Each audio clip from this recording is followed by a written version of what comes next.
This is the Fredericksburg Neighbors Podcast, the place where local businesses and neighbors come together. Here's your host, Dory Stewart.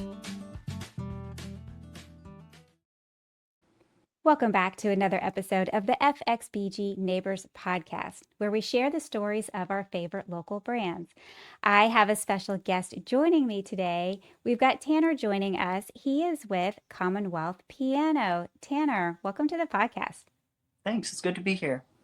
Well, I'm really excited about this. I'm excited to learn more about you and your business. So let's start there. Share with us, what is Commonwealth Piano? So, Commonwealth Piano Services is a piano servicing business. We primarily do tuning and other on-site repairs. Also, inspections. We install climate control systems for your piano, which really helps with the tuning stability. That's pretty much the main things we do. Amazing. So I want to learn about your backstory. Tell me, how did you get to this and what led you to starting your own business? So, I've been a pianist for a very long time now, most of my life, I would say. But about 3 years ago, when my grandfather passed away, he left me his piano and it needed tuned. I decided I would try and tune it myself. Turns out it's pretty hard, and there's a reason we get paid what we do to do this job. But I really enjoyed it, got connected with the Piano Technicians Guild pretty quickly, got a mentor to help me out. Now, a couple years later, I'm doing it professionally. Amazing. And it's probably way more complicated than it sounds. So walk me through what that process looked like. Getting it's a certification, like how you got trained. Talk to me a little bit more in detail about that. Yeah, so the best way to learn is to have someone show you how to do stuff. Mm-hmm. There are lots of online programs as well that help with some of the education. There are a lot of certifications you can get either from the online programs as well as through the Piano Technicians Guild. Mm-hmm. I got certified through an online program and had a mentor help me learn things and give me feedback. Mm-hmm. Amazing. Well, congratulations on that. And tell me, what do you love most about what you do? Um, I really like helping people Mm-hmm. make their pianos sound better, feel better. It's much more enjoyable to play, a lot less frustrating when the instrument's set up properly, when it sounds right. So Mm-hmm. that's one of my favorite parts of the job. Yeah, yeah. Do you find that there are any myths or misconceptions that you hear about what you do? There are lots of them, probably more than we Ah, have time to talk about today. share a few. But let's do the big two. I would say. Okay. All right, the first one is people often don't realize that their piano needs serviced until it's well overdue, because these changes happen so gradually. I mean, you don't just wake up one morning and your piano went from perfectly in tune and playing right to all of a sudden it sounds terrible and the keys are sticking. These things happen with the humidity changes, which we have a lot here in Virginia. Um, and people oftentimes they don't realize until after their piano's been serviced, and they'll go, "Oh wow, I didn't realize it was so far out of tune." So staying on top of regular servicing is really important. Um, and then the other big one usually comes around buying pianos. Um, if you spent any time on Facebook Marketplace, I'm sure you've seen there are lots of pianos very cheap, oftentimes free. And it seems like a really good deal because you'll go, oh, the outside looks really nice, and it's free. But a lot of the times, especially their older pianos, they need a lot of work. A lot of the times, thousands of dollars of work that for a piano that's probably not worth $100, unfortunately.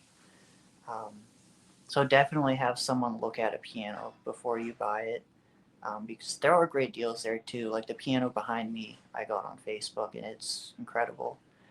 Um, but you just have to know what you're looking for Yeah. inside the piano. Is that a service that you offer as well? So if someone is looking and maybe they've been gifted a piano or they're looking at buying one, is that a service that you provide where you can, kind of help people and determine, okay, if you buy this piano, you're looking at X amount of work that needs to be done to it? Yeah, I do that occasionally. Hmm. And that can be something I either meet them and show up to their house if it's the piano they already have, or if they're looking to buy one, I can just arrange a meeting with the seller and show up, inspect it, and send them a report, send them pictures, video if they want, to give them a more complete picture of the condition of the instrument. Hmm. So you mentioned that some people don't realize that their piano needs to be tuned until it's too late. Are there some signs that piano owners can look for that kind of gives them that clue, like maybe I should have this looked at? If it starts sounding weird, um, if you're noticing things aren't feeling right, if the keys are starting to feel heavy or sticky, Mm. if it's making like ringing noises that it shouldn't be, buzzing, um, maybe clicking noises, any sort of noises or feelings or sounds, stuff like that that just doesn't seem right. A good Hmm. rule of thumb is at least once a year it should be serviced, ideally twice a year, but most people once a year is probably good enough. It just depends on um, how sensitive their ears are and Mm. what their needs are. That's good to know. I bet a lot of people don't realize that they need to have it, need to have regular maintenance. That's good to know. If someone listening is thinking, this is, I love hearing Tanner's story and I would love to start my own business, what advice would you give someone thinking about going into starting something that they love? I feel like, especially if it's something you love, at a certain point, you have to make the distinction between is this a hobby or is it a business? Mm. And that's something I struggled with early on too, because when it's something fun, it's very easy to just think of it as another thing you do. But at a certain point, you do have to start treating it like a business if you want to grow and if you want to succeed.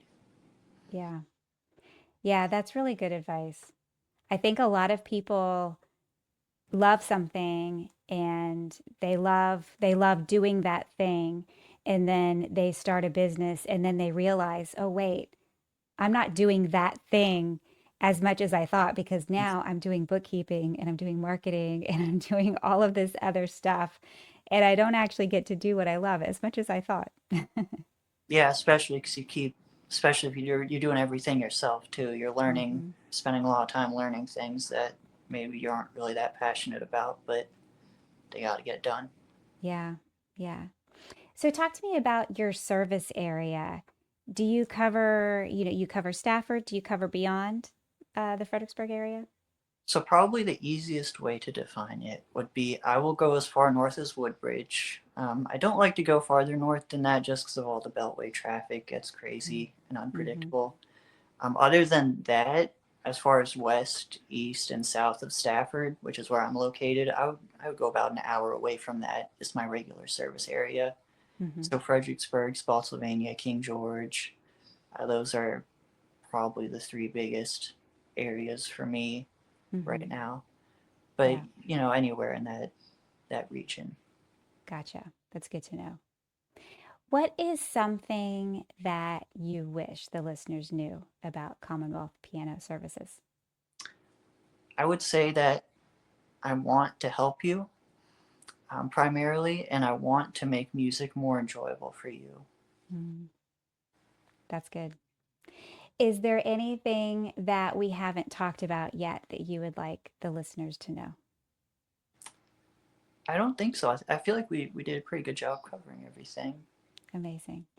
If the listeners want to connect with you, if they want to learn more about your services, where can they find you?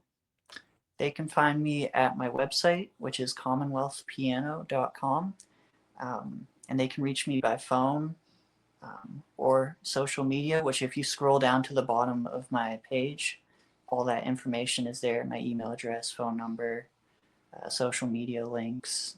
So that's probably the easiest way if you just want to remember one thing, commonwealthpiano.com. Amazing. Tanner, thank you so much for joining me on the podcast today and sharing Commonwealth Piano with us. Thank you. It was fun. Thank you for listening to the Fredericksburg Neighbors Podcast. To nominate your favorite local businesses to be featured on the show, go to fxbgneighborspodcast.com.